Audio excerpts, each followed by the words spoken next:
नाही. कालिना सेंट्रल लायब्ररीचा मॅटर मागच्या महिन्यात सुद्धा हिअर झालं. आता 31 जानेवारीला त्याचं हिअरिंग, त्याचं ट्रायल सगळं पेंडिंग आहे.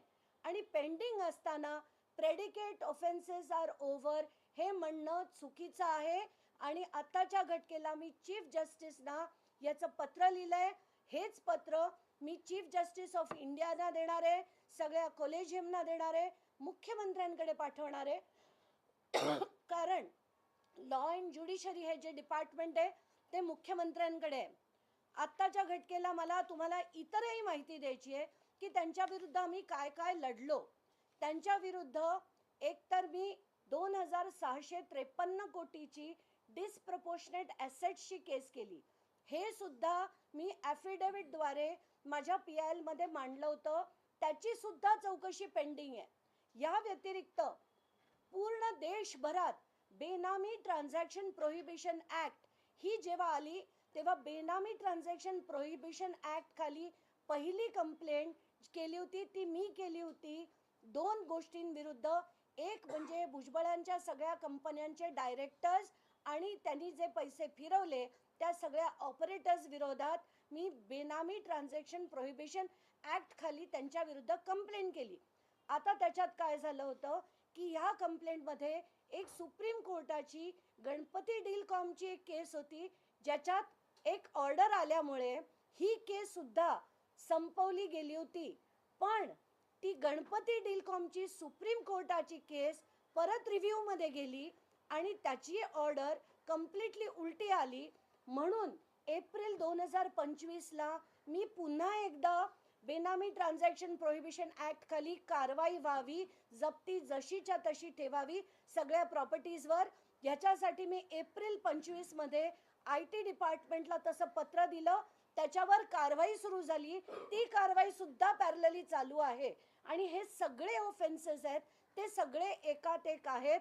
म्हणून हे EDच्या PMLA कोर्टनी हे आत्ता जी स्पेशल केस नंबर 2-3 मध्ये जी ऑर्डर पास केली आहे, द जज हॅज एर्ड असं मी CJना पत्र लिहिलंय. He has erred in passing this order. आणि मला ते आता चॅलेंज करून त्याच्यावर या ऑर्डरवर स्टे घेऊन पुन्हा ही चौकशी जशी होती तशी करण्यात यावी असा विनंती अर्ज मी आत्ता चीफ जस्टिसना दुपारी पाठवला. या व्यतिरिक्त मी आता भारताच्या चीफ जस्टिसना, कॉलेजियमना, प्रधानमंत्र्यांना आणि मुख्यमंत्र्यांना जे महाराष्ट्राचे लॉ अँड ज्युडिशरी मिनिस्टर आहेत त्यांना पाठवणार आहे. आता हे जे मी नेहमी म्हणते ना की सगळे एका माळेचे मणी आहेत, सगळे एका माळेचे मणी आहेत, ते कसे आहेत ते मी दाखवते. भुजबळांविरुद्ध जे महाराष्ट्र सदन घोटाळ्यात सेशन्स कोर्टनी त्यांना सोडून दिलं, डिस्चार्ज दिला. डिस्चार्ज दिल्याबरोबर खरं तर अँटी करप्शन ब्युरोनी त्याच्या विरुद्ध अपील करायला हवं, हायकोर्टात जायला हवं. ते हायकोर्टात जावं असं जे PP होते त्यांनी लॉ अँड ज्युडिशरीला लिहिलं. लॉ अँड ज्युडिशरीनी हा GR काढला 26 नोव्हेंबर 2021ला की आपल्याला हायकोर्टात ह्याच्या विरुद्ध अपील करायला हवं. आणि ते मान्य झालं, त्याचा GR निघाला.